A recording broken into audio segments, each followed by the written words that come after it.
never thought renting a cabin in the woods would be a bad idea, but I guess that's the problem with thinking you're prepared.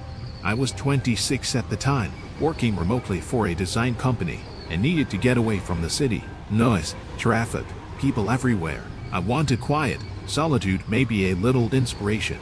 I found a small cabin in Oregon, not completely isolated, but far enough from anyone else. My closest neighbor lived about half a mile down the dirt road, a quiet guy named Harris. At least, that's what the property owner told me.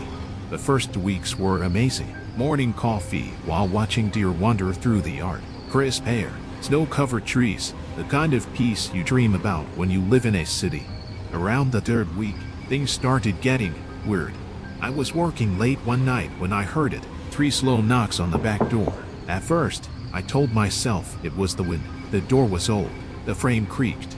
But then, I heard it again the next night. Same time, 2:03 a.m. I paused my computer, listened, silence, and then 3 knocks. I got up, grabbed the flashlight, and slowly approached the door. I peeked through the window. Nothing, just my own reflection staring back at me. I laughed nervously, telling myself I was imagining it. Maybe deer stepping on something, or a branch hitting the door. It had to be nothing.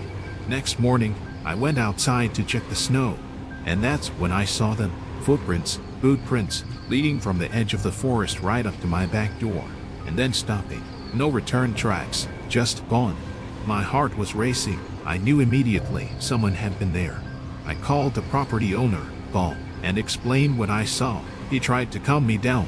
"Don't worry," he said. "Probably hunters cutting through the woods." Hunters at 2 a.m. knocking on my door. I asked, incredulous. Maybe they were lost. "Just keep the door locked," he said. It didn't make me feel better, not at all. The knocking continued, every night, like clockwork, always around 2 a.m. I started keeping my phone on the counter, recording, just in case. One night, I stayed awake, watching, waiting. 2 a.m. Nothing. 2:03 a.m. 3 knocks. My heart pounded. I held my breath. Then I heard it. Footsteps on the porch. Slow, deliberate. I frowned. See, the door handle turned ever so slightly. I didn't move, didn't breathe. The footsteps stopped. Then silence. The next morning, I called Paul again. "You'll need to delete that recording," he said immediately. "What? Why?" "Just trust me. Harris, the neighbor, he's been dead for 5 years." I frowned. See, wait, what? Her used to live up the road. People said he was kind of obsessive about the forest. "You saw the footprints, didn't you?" "I did, and I knew it wasn't hunters." I didn't wait another night, packed my things immediately. As I loaded my car, I saw him, Harris, or at least someone who looked exactly like the photos Paul had sent me, standing near the tree line, pale, wearing that old brown jacket, watching. I blinked. When I looked again, gone. I drove off without looking back. To this day, I don't know how he got into the woods so quietly, or how he knew exactly where I was. But I know one thing: when you rent a cabin in the woods, the forest isn't the only thing you have to worry about.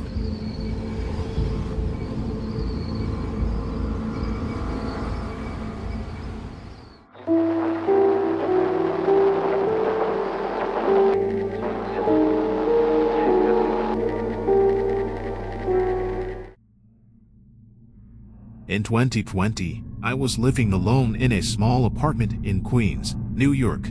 The building was old, the kind of place where the pipes groan at night and the hallway lights flicker like they can't decide whether to stay on. Cheap rent, but it did the job.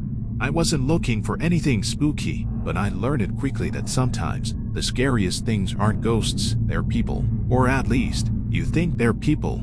I remember the first time I noticed him. I had just finished dinner and was sitting at my desk, scrolling on my phone. The window behind me faced the building across the street, maybe 40 feet away. I glanced up out of habit, and there he was, a figure in the window directly across from mine, tall, still, just staring. I thought maybe it was a neighbor, someone walking past the window, so I waved. Nothing, no movement, just stillness.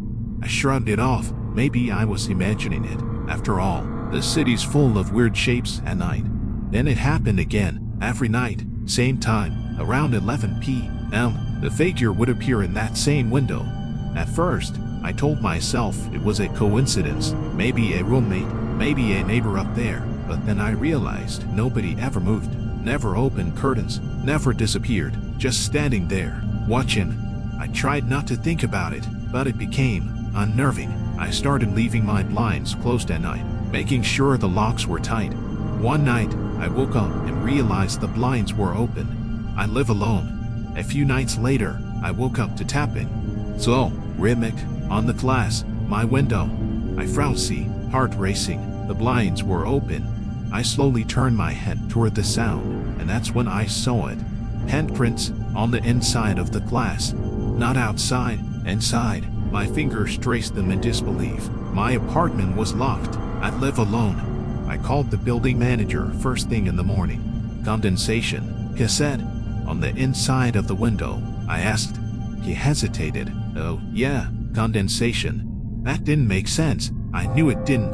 Then came the night I woke up and saw him, but not in the opposite building. I was lying in bed, wide awake, when I noticed movement in my window reflection. I turned slowly. Nothing, just my room. And then I realized the figure in the reflection wasn't across the street. It was behind me. I spun around, empty room, nothing. I sat there, shaking, listening. The tapping stopped. The city outside was quiet. My heart had slowed in what felt like hours. I called my friend, who's a cop, right after. I didn't know what else to do. I swear, someone's been standing in my reflection, I said, voice shaking. He chuckled nervously. What do you mean, standing in your reflection? Behind me, in my reflection? At night, I can't explain it. He paused. I'll come over tomorrow. Don't touch anything. When he arrived, we checked the building. No signs of anyone breaking in. Locks all secure. But as he was leaving, he looked at me and quietly said, replace that window from the outside. It's black. People can't see in, but someone could see you if they were on the other side. A week later, I moved out. I couldn't stay there. Every time I closed my eyes, I saw him. The building eventually bricked up that window. A previous tenant had gone missing in that unit 2 years before me.